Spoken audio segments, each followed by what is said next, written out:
I had the chance to see some extended gameplay of Alan Wake 2 at Summer Game Fest, featuring new protagonists to the series, FBI agent Saga Anderson. Alan Wake is of course also a playable character, and in his return to the series after almost 13 years, Remedy has upped the complexity and ambition of the series, calling Alan Wake 2 their biggest game yet. I could spend a ton of time describing what's going on in the story, as man, there's a lot going on, but let me summarize it like this. Alan Wake is trapped in the dark place, trying to write himself a new reality to escape, while Saga Anderson's murder investigation gets increasingly supernatural, with the dead coming to life and other occult things happening. Their stories collide as what Alan is writing happens to be a story starring Saga, and the pages of his writing she finds have either happened already or will happen.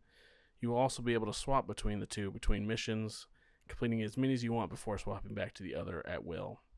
The most interesting thing shown in the demo was the Mind Place.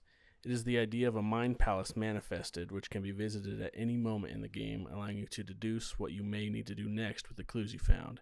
In it, there is a big board full of pictures, note cards, and more, all connected by a classic red string. It's not clear how defined putting things on the board is, or if it is absolutely necessary to progress the story, but it looks like it will be a big, sprawling mess as the story begins to grow. The Mind Place also features something they're calling profiling. That is where Saga can go into the mind of someone she's investigating to try to figure out what to do next. She can see and feel what they experience to move on. Obviously, real FBI agents profile by creating a bunch of data and information on someone to try to guess what they may do next. Here, Saga's ability is much more supernatural. For example, at one point, she profiles who she's investigating and just suddenly knows the heart she needs to find is in a general store's old freezer. She comments that she has no idea why she would have known that. There's definitely more going on than she knows. Where the original Alan Wake is more psychological horror than it is survival horror, Remedy has made the decision to lean into more traditional survival horror elements in Alan Wake 2. What we saw was decidedly similar to Resident Evil, but Remedy made sure to mention that they are adding their own twist to the genre.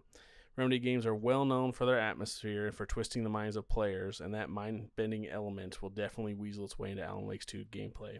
When it comes to combat, Alan Wake 2 looks near identical to Resident Evil in just about every way. The enemies are sinister and relentless, ammo is a hot commodity, and you'll even be managing your inventory in a very familiar way.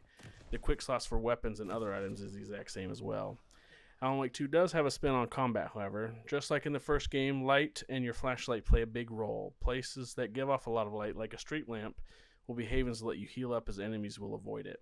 You also have a handy flashlight to make enemies pause or cause them serious pain.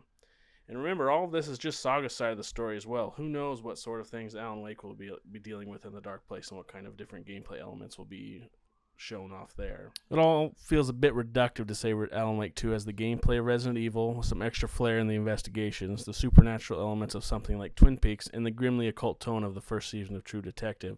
But it was my immediate reaction on leaving the gameplay session. Of course, Alan Wake 2 will have a ton of things unique to it, like Alan writing out Saga's own horror story and the weird compulsion she feels to fulfill it as some sort of prophecy. But I will say, as a fan of all of the above in some form or another, I'm extremely excited about Alan Wake 2. I've been thinking more about the cult of the tree. What sort of cult refers to themselves as a cult? In my experience, they don't. Be sure to check TechRaptor.net for more coverage from Summer Game Fest, including hands-on previews of Cyberpunk 2077 Phantom Liberty, Mortal Kombat 1, Foam Stars, and more.